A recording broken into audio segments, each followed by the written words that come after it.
Welcome all of you to my channel Debashis Maity. এবারের ভ্রমণ মরুশহর রাজস্থান, দুর্গময় রাজ্য রাজস্থান। রাজস্থান ভ্রমণের প্রথম পর্বে নিয়ে যাব এমন একটি জায়গা যেখানে আলাউদ্দিন খিলজি দ্বারা দুর্গের মন্দিরগুলো ধ্বংসের ছবি দেখা যাবে। পদ্মাবতীর জহর গ্রহণের স্থান, বিজয়স্তম্ভ ও পদ্মিনী প্যালেসের আসল তথ্য উঠে আসবে। আরও দেখব যে স্থান দিয়ে আলাউদ্দিন খিলজি প্রবেশ করেন। হ্যাঁ, ঠিকই ধরেছেন, চিতোরগড়। রাজস্থানের বড় দুর্গগুলোর মধ্যে এটি একটি। দুর্গটি দেখতে দেখতে মুঘলদের প্রতি একটা ঘৃণা জন্মাবে, আর মনে হবে এই দেশ কতভাবে অত্যাচারিত হয়েছিল। রাজস্থান ভ্রমণের জন্য কলকাতার এজেন্সিগুলোর সঙ্গে যাওয়ার কোনো দরকার নেই, একটু প্ল্যান করে গেলেই হলো। হাতে মোবাইল নিয়ে ট্রেন বা ফ্লাইটের টিকিট কেটে ফেলুন। অনেকে বিকানির হয়ে স্টার্ট করে জয়পুরে শেষ করেন, আবার অনেকে আজমিরে শুরু করে জয়পুরে শেষ করেন। আমরা অবশ্য ডিসাইড করি উদয়পুর দিয়ে শুরু করব। শালিমার উদয়পুর ট্রেনে চেপে পড়ি। ট্রেনটি লেট থাকায় আমরা 100 কিলোমিটার আগে চান্দেরিয়া স্টেশনে নেমে পড়ি। ওখান থেকে আগে ঠিক করা আমাদের এসি ইনোভা গাড়িতে চেপে পড়ে চিতোরগড় পুরো দেখে উদয়পুর যাই। ভিডিওটি স্কিপ না করে শেষ পর্যন্ত দেখতে থাকুন। চিতোরগড় সম্পর্কে অনেক অজানা ইতিহাস জানতে পারবেন। আমাদের গাড়ির ড্রাইভারের ফোন নাম্বার দিয়ে দেব। ভালো লাগলে অবশ্যই লাইক ও শেয়ার করতে ভুলবেন না। আমরা চলে এসেছি চান্দেরিয়া স্টেশনে। আমাদের বহু আকাঙ্ক্ষিত সেই রাজস্থান ট্যুরে আমাদের যাওয়ার কথা ছিল প্রথমে উদয়পুর। আমরা ট্রেন লেট করার জন্য আমরা নেমে পড়েছি চান্দেরিয়া স্টেশন। এখান থেকে চলে যাব চিতোরগড় দেখতে। চিতোরগড় দেখার পর আমরা উদয়পুর স্টে করব। উদয়পুরে দুদিন স্টে করব। ওখানে সমস্ত লেক এবং উদয়পুর সিটি দেখে আমরা মাউন্ট আবু চলবো। দেখতে থাকুন আমাদের নেক্সট ডেস্টিনেশন। আমরা চলেছি চান্দেরিয়া স্টেশনে নেমে চিতোরগড় উদ্দেশ্যে। এই আমাদের গৌরব ভাই এর গাড়িতেই। হাই, বেশ, আমরা সবাই আছি এখন। শুধু পিনাকি নেই, পিনাকি দেখা যাচ্ছে। ঠিক আছে, আমরা সবাই চলেছি এখন। মোস্ট পপুলার এবং সব থেকে বড় এখানকার চিতোরগড়, একটা জীবন্ত গড় যেখানে কিনা এখনো লোকের বাস আছে। সেই গড় দেখতে যাব এবং পদ্মাবতী এবং আলাউদ্দিন খিলজির সমস্ত নিদর্শনগুলো আমরা দেখব। কিভাবে পদ্মাবতী নিজেকে সম্ভ্রম বাঁচিয়েছিল এবং আলাউদ্দিন খিলজি কিভাবে সমস্ত যুদ্ধ জয় করে এইটাকে দখল করে নিয়েছিল।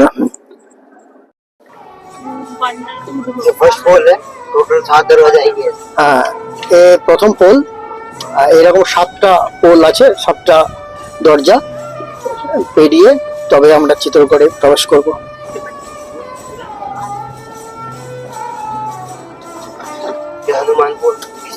আচ্ছা,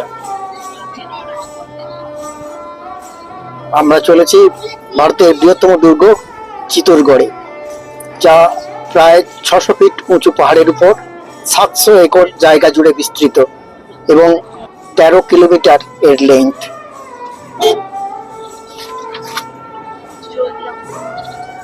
লক্ষ্মণ পোল, সুন্দর সুন্দর। এই জার্নিটা দারুণ, খুব সুন্দর। দুর্গ 7ম শতাব্দীতে মৌর্যদের দ্বারা নির্মিত। রাজপুতদের গর্ব ছিল এই দুর্গটি।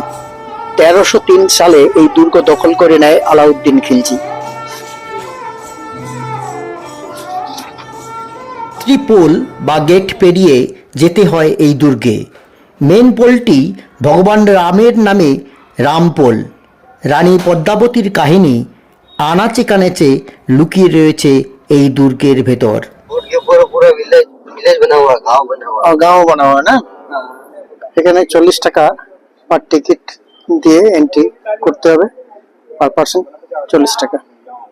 इस फोर्ट पर 3 मेजर अटैक हुए थे, जिस बारी में 3 बार जौहर भी इस फोर्ट पर हुए थे, queen Padmini, queen Karnavati and last रूप कवर। हमारा फर्स्ट प्लेस जो कि आ चुका है, एक रॉयल पैलेस का ही पार्ट है, Mirabai temple and Kumbhshyam temple. Government guide हो चित्तौड़गढ़ फोर्ट, उदयपुर, जयपुर, जोधपुर, जैसलमेर, बीकानेर, आगरा जैसा यहाँ कोई लग्जरियस गार्डन, पैलेस, म्यूजियम आपको देखने को नहीं मिलता है। पूरा फोर्ट रुइंस है, भांगा हुआ किला है। ये जो अभी आपके सामने फर्स्ट प्लेस आप देखते हैं, ये एक रॉयल पैलेस का ही पार्ट है, टेंपल वाला एरिया। सामने आप ये टेंपल देखेंगे, ये इस फोर्ट का 1300 ईयर पुराना ओल्डेस्ट टेंपल है। स्टार्टिंग में ये टेंपल लॉर्ड विष्णु के तीसरे अवतार वराह का रहा, द वाइल्ड बोर। जब इस फर्स्ट बैटल अलाउद्दीन के समय में डैमेज किया गया, तो इस टेंपल को 1433 में महाराणा प्रताप के फोर फादर महाराणा कुंभा जी ने रिनोवेट किया। देन इंडिया के 2 स्टेट कोई डेडिकेटेड टेंपल है, फ्रंट आर्किटेक्चर गुजरात का Somnath, then back architecture Orissa में जगन्नाथपुरी टेंपल। टेंपल के अंदर में जो भी प्रेजेंट में स्टेच्यू है, वो पूरी जगन्नाथ के अनुरूप कृष्णा, बलभद्र एंड सुभद्रा का रहेगा। मीराबाई महाराणा प्रताप की ताईजे थे। जब मीरा विधवा हो गए, तो देवर विक्रमादित्य के द्वारा मीरा जी को उसी मंदिर में विष पिलाया गया, जो पॉइजन यहीं पर अमृत बना था। ओरिजिनल स्टेच्यू मीरा जी यहाँ से लेकर के गुजरात के द्वारका चले गए, जहां वो प्रतिमा में ही विलीन हो गए। टेंपल में जो स्टेच्यू है, वो लास्ट 2002 का है, लॉर्ड कृष्णा एंड मीराबाई का।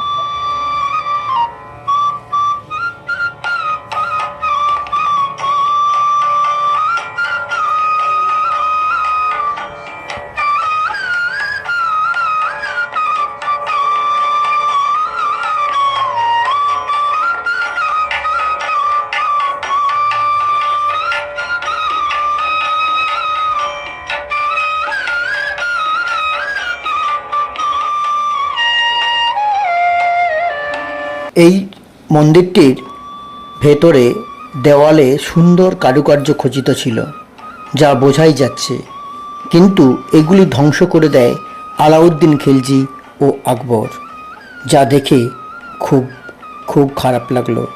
আপনাদের কেমন লাগছে কমেন্ট করে জানাবেন। राजस्थान पुलिस का एम्बलम है ये।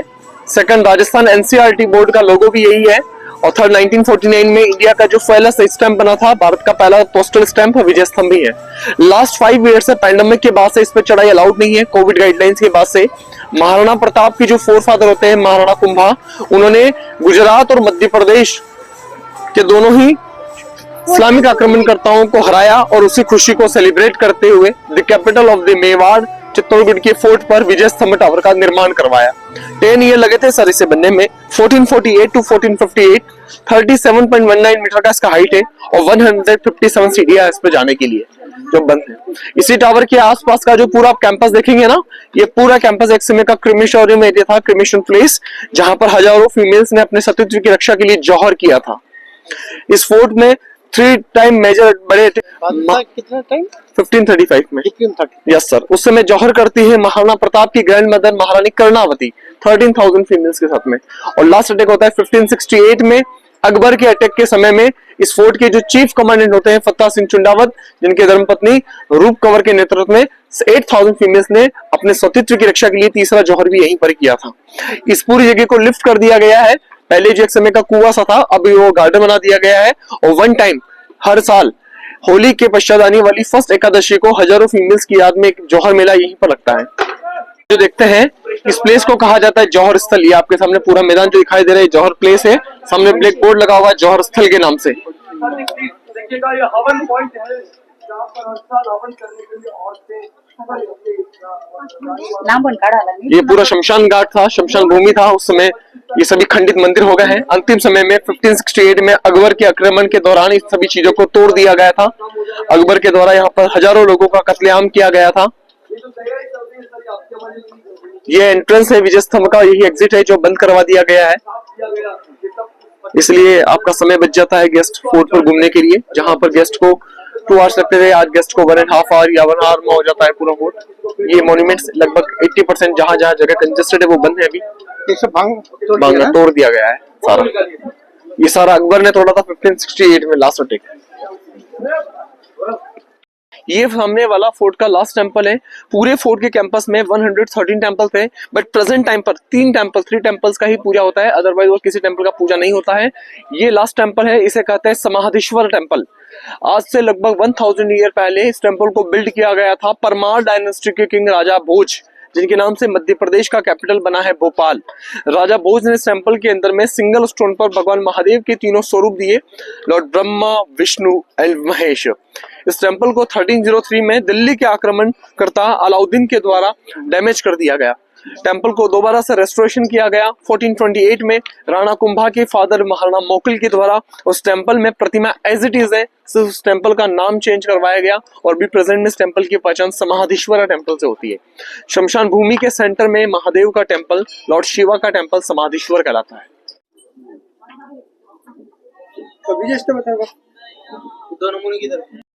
রাজপুতদের গর্ব ছিল এই দুর্গটি।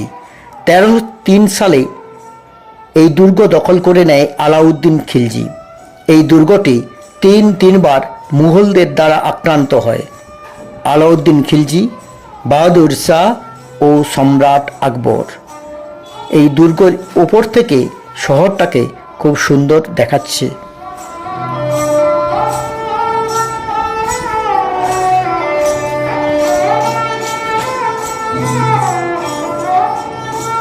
इसे कहा जाता है गौमुखी कुंड। जब भी चित्तौड़गढ़ फोर्ट आने से पहले कोई गेस्ट गूगल में सर्च करता है तो फर्स्ट एरियल व्यू आपको इसी जगह का देखने मिलता है, गौमुख कहते हैं।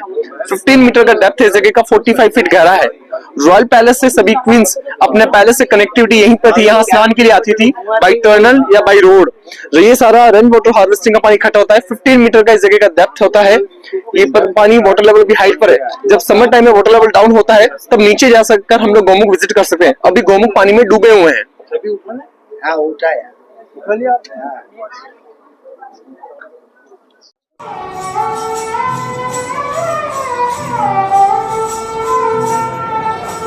ये सामने रॉयल पैलेस का पार्ट हुआ करता था, जो सारा का सारा बांध दिया गया है। राज परिवार इन्हीं में रहता था, जिसे अंतिम समय में मुगल्स के द्वारा, अकबर के द्वारा कैनन का यूज करते हुए डिस्ट्रॉय कर दिया गया है। ये सभी स्टेपल्स होती है, जहाँ से स्टोन निकलवा करके इन रॉयल पैलेस का बिल्ड किया गया था, निर्माण किया गया था, बनाया गया था इन्हें। जी सर। और ये आगे रॉयल पैलेस क्या पार्ट होता था, टेंपल वाला एरिया, जहाँ पर रॉयल फैमिली पूजा करती थी। बट अभी प्रेजेंट में रॉयल फैमिली चित्तौड़ में रेजिडेंस ना करके उदयपुर चली गई है, तो यहाँ से स्टेचू था ना, वो भी उदयपुर ही ले गए। यहाँ पर अभी नया टेंपल है, नया स्टेचू है, माता जी का मंदिर है। यह क्वीन पद्मिनी पैलेस है। जैसा कि हिस्ट्री बुक में बताया जाता है कि अलाउद्दीन ने पद्मिनी को देखा, बट ये रॉन्ग स्टोरी है। इंडियन हिस्ट्री ये कहता है कि 1537 में मिरर का आविष्कार हुए थे, ना कि 1303 में, लगभग 237 ईयर बाद में। और अलाउद्दीन के साथ में पर्सनल उसका एक राइटर होता है अमीन खुसरो, जिसकी किताब है तारीख अलाई, जिसमें भी इस बात का कभी वर्णन नहीं था कि अलाउद्दीन ने कभी पद्मिनी को देखा था। 17 से 18 सेंचुरी के दौरान पद्मावत को लिखने वाला एक नया राइटर मलिक मोहम्मद जैसी ने अपनी बुक में इस बात का वर्णन किया था, जो कि गलत है। और उसी पर बायोपिक पद्मावत मूवी बना था, जिसका प्रोटेस्ट यहाँ पर किया गया था। तो और वैसे ये बिल्डिंग नया है। ओरिजिनल बिल्डिंग था ना, वो बाजू में पूरा भांग गया है। ये बिल्डिंग 1884 से 1930 दौरान फतेह सिंह जी ने बिल्ड किया था, जिसे अभी प्रेजेंट में लोग इसे पद्मिनी पैलेस कहकर बताते हैं। बाकी इसका कलर, एरिया, आर्किटेक्चर आपके सामने पूरा नया है। ये रेनोवेटेड है, रेस्टोरेशन हुआ है इनमें। सर ये पूरा कैंपस एक समय में मेड्स के लिए हुआ करता था, जहां से मेड्स बेसिक नीड को समर के दौरान बाई बोट प्रोवाइड करती थी समर पैलेस में। प्रेजेंट टाइम पर इसमें मिरर ना होने पर एज ए फैसिलिटीज के तौर पे इसे यूज किया जाता है, वॉशरूम्स। ये जो आप सामने एक रोज का छोटा सा देखेंगे, ये सभी नेचुरल फ्लावर्स होते हैं और इनसे नेचुरल कलर्स बनाया जाता है, क्योंकि यहाँ पर किसी भी तरीके से किसी जीव जंतु का वस्तु यूज नहीं किया जाता है। तो इनसे आज में हम लोग जो राना रानी पद्मिनी का जो पोशाक बनाते हैं, उसमें कलर इन्हीं से दिया जाता है। ये सभी कलर्स वाले फ्लावर है, फ्रेग्रेंस वाले फ्लावर। इनके कलर में ही, कपड़े में खुशबू नहीं होती है, इनके कलर में ही रोज रनर्स के रास्ते होते थे। इन रास्तों से बाई बोट समर पैलेस में आना जाना पहले हुआ करता था। इनमें अलग अलग फ्लोर्स होते थे, रूम्स होते थे, वो सारा ही डिस्ट्रॉय हो गया, गिर चुका है। आप एक इमेजिनेशन बना सकते हैं मस्तिष्क में कि किस टाइप से पैलेस रहे होंगे। तो देखा था, ऐसा कभी दिखाया नहीं गया था। मिरर का आविष्कार 1537 में हुआ था, ना कि 1303 में। तो अलाउद्दीन ने कभी पद्मिनी को देखा ही नहीं था। और ये है समर पैलेस जो हमने बाहर से देखा था ना मैम, उसमें आनंदबाई बोट हुआ करता था। समर का टाइम मींस यहीं पर अपना समय बिताया करते थे। सर ये समर पैलेस है, क्वीन पद्मिनी पैलेस।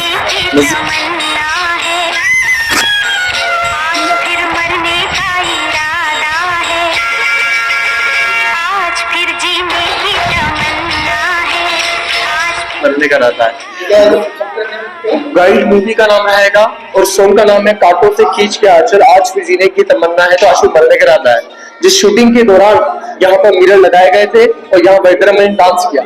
जब वो मिरर नहीं निकलवाए गए तो यहाँ के लोकल सीनियर गाइडों ने बड़ी गंदी सी स्टोरी बना दी थी कि सर अलाउद्दीन ने पद्मिनी को देखा, जिसे पद्मावत मूवी के प्रोटेस्ट में मिरर्स को हटा दिया गया, तोड़ दिया गया। সেই সুরজপোল আলাউদ্দিন খিলজি সুরজপোল দিয়ে প্রবেশ করেন। সূর্যের প্রথম কিরণ এখানে এসে পড়ে, তাই তার নাম সুরজপোল। সেই ব্যাটেলফিল্ড যেখানে দিল্লির মস্তদের রাজা আলাউদ্দিন খিলজি রাজা রতন সিংয়ের সঙ্গে যুদ্ধে জয় করেন। রতন সিংয়ের দ্বিতীয় স্ত্রী পদ্মাবতী 7 মাস যুদ্ধের পর রতন সিং যখন গ্রেপ্তার হন, ঘোড়া চেতকের সাহায্যে তিনি আলাউদ্দিন খিলজির কারাগার থেকে রাজাকে মুক্ত করেন। পরে আলাউদ্দিন খিলজি এই অপমানের প্রতিশোধ নিতে আবার আসেন পদ্মাবতীকে নিয়ে যাওয়ার জন্য। ये इस फोर्ट का मेन एंट्रेंस होता है ईस्ट फेसिंग। इस डोर को कहते हैं सूरज पोल। जब भी पास्ट में कोई भी बैटल लड़े जाते थे और सपोज अगर सामने वाले दुश्मन की अगर जीत होती थी तो जीत के तौर पर अपने साथ में वहां का एंट्रेंस डोर ही ले जाता था। यहाँ का जो डोर था वो लास्ट समय में अकबर अपने साथ लेकर गया था फतेहपुर सिकरी। अभी प्रेजेंट में वो डोर है भरतपुर फोर्ट पर, राजस्थान में ही है, सूरजमल जाट का फोर्ट, लोहागढ़ फोर्ट में। यहाँ की डोर का जो रेप्लिका है फतेहपुर सिकरी में आपको बुलंद दरवाजा दिखाया जाता है। डोर के ऊपर आप जो स्पाइक्स देखेंगे ये एलिफेंट जैसे बड़े जानवरों से बचाने के लिए, क्योंकि दरवाजा आम इंसानों से टूटेगा नहीं। हाथी जैसे विशालकाय जानवरों का यूज किया जाता था और उसी से बचाने के लिए अंकुश स्पाइक्स लगाए गए। ये पहले फोर्ट पर आने जाने के लिए 7 डोर्स यहाँ से थी। पहले फोर्ट में कनेक्टिविटी इन 7 डोर से हुआ करती थी। और सामने वाला आप जो ग्राउंड देखते हैं ये पूरा एक समय का बैटलफील्ड होता है सर। इस वाले एरिया की तरफ में आज भी स्टेट गवर्नमेंट या सेंट्रल गवर्नमेंट कोई भी डेवलपमेंट नहीं कर सकती है। ये सारा ट्राइब्स कम्युनिटी को दिया गया एरिया है। भील मीना आदिवासी लोग हैं और भीलों के नाम से यहाँ से 50 किलोमीटर नॉर्थ में डिस्ट्रिक्ट है भीलवाड़ा डिस्ट्रिक्ट। वो लोग अभी आप ये जो नीचे जितना भी एरिया देखेंगे ना, ये सारी ट्री को काट के वापस ग्रो कर रहे हैं। ये सभी 30 हर्ब्स होती है जिनसे वो सामने प्लांट के अंदर में यहाँ का बड़ा फेमस क्वीन पद्मिनी का साड़ी, रोज फ्रेग्रेंस का आता खाच का साड़ी, और इधर में ओपीएम प्लस 30 हर्ब से एक बड़ा स्पेशल मेडिसिन वाला ब्लैंकेट बनाया जाता है ये ट्राइब कम्युनिटी के लिए। ये आदिवासी भील मीना लोग हैं जिन्होंने बैटल के दौरान राणा प्रताप का साथ दिया था। राणा प्रताप का शपथ था कि जब तक हमें मेवाड़ स्वतंत्र नहीं मिलता हम लोग जंगलों में जीवन यापनेंगे, कच्चे मकानों में रहेंगे, जमीन पर लेटेंगे, कंदमूल खाएंगे। तो ये सभी आदिवासी लोग आपके सामने। शहर जितना भी डेवलप हुआ है वो किले के वेस्ट में हुआ है, ईस्ट में अभी भी ट्राइब्स आदिवासी लोगों का रेजिडेंस। सामने आप जो वॉल देखते हैं ये 13 किलोमीटर का फोर्ट का बाउंड्री वॉल है, सुरक्षा दीवार है। अगर आप डोर वॉल को ऊपर से देखते हैं तो ऊपर जो एरो कट्स दिए गए हैं जहां से तीर कमान भाले तलवारों से शूट किया जाता था, और इसी के नीचे आप जो वी स्लोप से देखते हैं यहाँ से hot water and hot oil को अलाई करके दुश्मनों के ऊपर में डाला जाता था जिससे वो किले में एंट्री नहीं कर सके, और अगर कोई जानवर वगैरह किले में आने की कोशिश करे तो उनका प्रॉपर ग्रिप नहीं बन पाए। ये पूरा कच्चा स्लोप था फोर्ट पर आने जाने के लिए। ये इन 7 डोर से पहले एंट्री हुआ करती थी फोर्ट पर। ये सामने वाला डोर आज भी डेली इवनिंग में सनसेट के समय बंद किया जाता है और अर्ली मॉर्निंग सनराइज के समय में इस डोर को ओपन किया जाता है, सूरजपोल गेट को। दरवाजा नहीं हो सकता। सामने आप जो देखते हैं इसे कीर्ति स्तंभ कहा जाता है। कीर्ति मीन्स फेम, ग्लोरी। ये जैन कम्युनिटी को डेडिकेटेड है। जैनिज्म का ओरिजिन वैसे बिहार से होता है। जैनिज्म में 2 पंथ होते हैं, दिगंबर एंड श्वेतांबर। ये दिगंबर जैन कास्ट के फर्स्ट तीर्थंकर भगवान आदिनाथ को डेडिकेटेड है, जिसका हाइट है 22 मीटर 75 फीट का हाइट है। ये 7 स्टोरी का बनाया गया है। लास्ट 2004 से आसपास के एरिया में माइनिंग होने की वजह से डैमेज हो गया, देन डैमेज हो जाने की वजह से इसे बंद करवा दिया गया है। इसी के नियर में आपके जैन टेम्पल है जो कि आदिनाथ, नेमिनाथ, पार्श्वनाथ और मल्लीनाथ भगवान को डेडिकेटेड टेम्पल है। इसे विद्यासागर जी महाराज और सुधासागर जी महाराज के सानिध्य में बनाया गया है, और यही जैन कम्युनिटी आज भी यहाँ पर महारानी पद्मिनी का पार्क बनाती है, जो सब हम लोग देखने जाएंगे। जैन टेम्पल और सुंदर কীর্তিস্তম্ভ দেখার পর চিতোরগড়কে বাই বাই করে চললাম উদয়পুর সিটিতে। এই রাস্তাটা ভীষণ ভালো। 100 কিলোমিটার কখন এসে গেল বুঝতে পারলাম না। ফতেসাগর লেকের পাশ দিয়ে আমাদের হলিডে হোমে পৌঁছে গেলাম। ভিডিওটি কেমন লাগলো জানাতে ভুলবেন না। ভালো লাগলে লাইক, শেয়ার ও কমেন্ট করে দেবেন। যারা নতুন তারা সাবস্ক্রাইব করে রাখবেন। আমার পরবর্তী পর্বে থাকছে উদয়পুর সিটি প্যালেস ও মিউজিয়াম এবং ফতেসাগর লেকের অনেক কাহিনী এবং উদয়পুরে থাকার ব্যবস্থা। ভিডিওটি শেষ পর্যন্ত দেখার জন্য অসংখ্য ধন্যবাদ।